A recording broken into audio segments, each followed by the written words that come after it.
రవి గారు, ఒక రకమైన సంచలనానికి దారితీసినటువంటి ప్రకాష్ రాజు ఓట్ రిమూవల్ అంటే ఆయన వీడియో విడుదల చేశారు, నా ఓటే తీసేశారు, మీ ఇష్టం, ఇంకా దీని తర్వాత ఏం జరగబోతుందో చూద్దాం అన్నట్టుగా వ్యాఖ్యానించారు. దానికి తర్వాత ఎక్స్ప్లెనేషన్ కూడా వచ్చింది. ఏమంటారు సార్?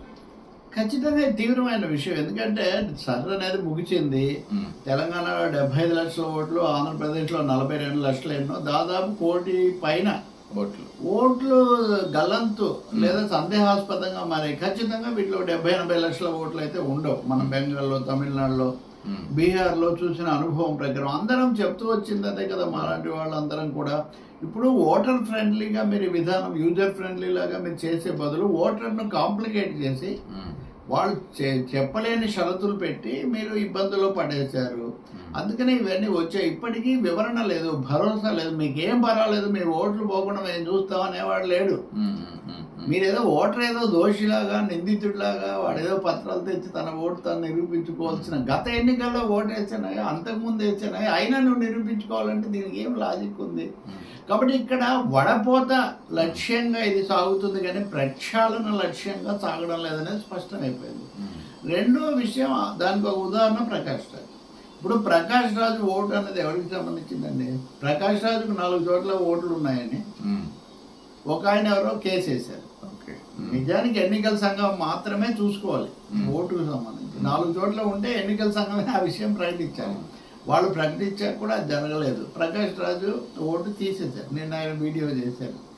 తీసేస్తే నాకు అంతకుముందు ఆయనకు నాన్ బెయిల్ వారెంట్ ఇచ్చారు. ఆయన కోర్టుకు హాజరయ్యారు. అంటే ఆయన ఏం పారిపోలేదు, ఆయన ఏమీ రహస్యమేం లేదు.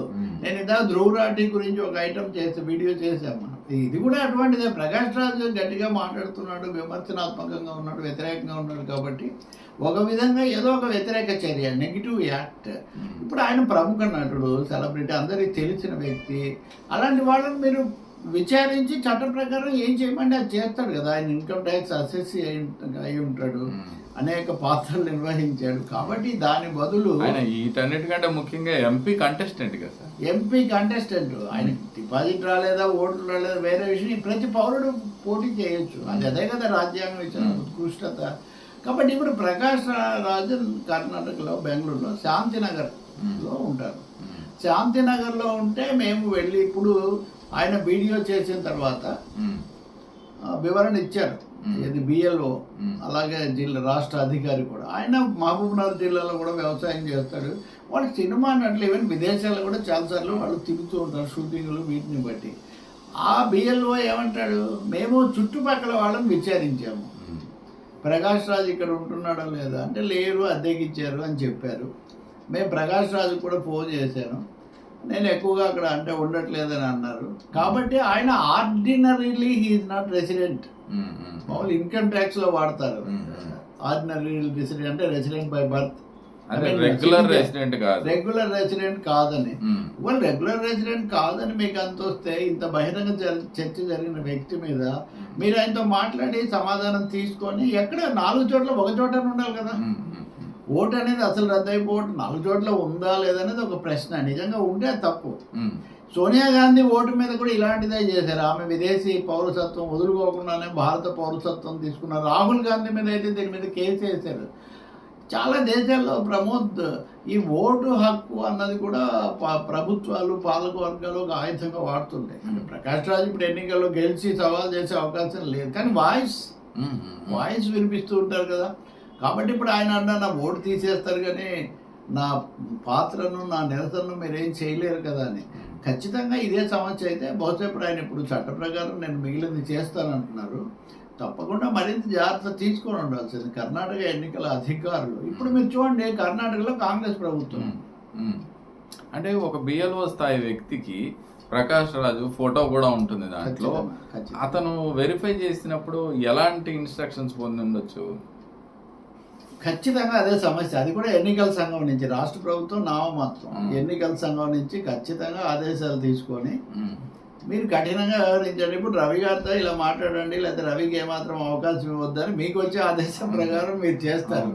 సో ఇప్పుడు మామూలుగా ఒక ప్రముఖ వ్యక్తులతో ఉండేటప్పుడు రీజనబుల్గా చట్ట ప్రకారం చేస్తారు, ఏదైనా పర్లేదండి రేపు మాట్లాడారు. దాని బదులు దాన్ని తీసవతల పడేసి, పైగా ముందే కాంట్రవర్సీ అయింది. సో ఎలక్షన్ కమిషన్ లేదా రాష్ట్ర ఎన్నికల అధికారి ముందే ఒక నిర్ణయం తీసుకొని ఉండాలి కదా, ఎలా చేయాలి, దీన్ని ఎలా డీల్ చేయాలని. కేసు వేసేదాకా వెళ్ళినప్పుడైనా దాని గురించి విచారించలేదా? అంటే తొలగించడం ఖాయం, తొలగించడానికి ముందు ఒక వివాదం. చాలా మంది, కొంతమంది కేంద్ర మాజీ మంత్రులు ఇట్లాంటి వాళ్ళు కూడా ఓట్లు తీసేశారు. ఆ ప్రాసెస్ చాలా చాలా డిఫరెంట్ గా ఉంది, చాలా డిఫికల్ట్ గా ఉంది. అందువల్ల చాలా మంది ఇప్పుడు చూడండి, వ్యతిరేకించే ప్రకాష్ రాజుకి ఓటు లేకుండా చేశారు, ఇంకొక ఆయన వీడియోలు రాకుండా చేశారు, ఇవన్నీ జరుగుతున్నాయంటే కుదించుకుపోతుంది పబ్లిక్ స్పేస్. రాజ్యాంగ భద్రత, కాన్స్టిట్యూషనల్ మొరాలిటీ అంటారు. కాన్స్టిట్యూషనల్ మొరాలిటీ అనే ఒక పదం ఉంది.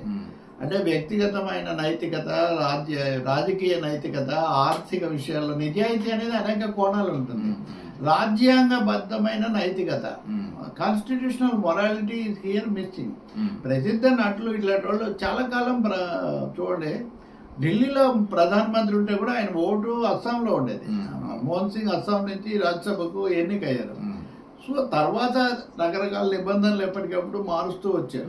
ప్రకాష్ రాజ్ కర్ణాటక, తెలంగాణ ఏముందండి, ఏపీ పాలిటిక్స్ లో కూడా ముఖ్యమంత్రులకి ఉన్నారు కదా. ఇప్పుడు హైదరాబాద్ లో ఉంటారు, అదంతా ఆర్డినరీ రెసిడెంట్, సగం రోజులు ఇక్కడే ఉంటారు. ఎవరో అన్నారు డబ్బులు లేని వాళ్ళం ప్రయాణాలు చేయాలంటే విమానాలు అవి పెట్టుకోలేం, కానీ ఉన్నవాళ్ళు ఏముంది, ఇక్కడ పొద్దున ఒక చోటు ఉంటారు, సాయంత్రం ఒక చోటు ఉంటారు. ఒక్క చోటే ఓటు ఇవ్వండి, 2 చోట్ల ఉంటే మీరు తీసేయండి.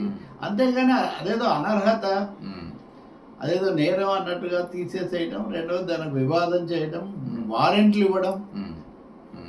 వాళ్ళు ధిక్కారం చేస్తే, చట్ట వ్యతిరేకంగా చేస్తే అప్పుడు మీరు చెయ్యాలి, కానీ ఒకేసారి ఆదిలోనే దీనిలాగా మీరు దాడి చేస్తే ఎలా కుదురుతుంది? కాబట్టి ప్రకాష్ రాజ్ కేసు ఒక చర్చనీయమే అవుతుంది. ఇది తప్పకుండా దేశాన్ని కూడా ఆలోచింపజేస్తుంది, తొలగించడానికి ఇదంతా చేస్తున్నారు అని. Right sir.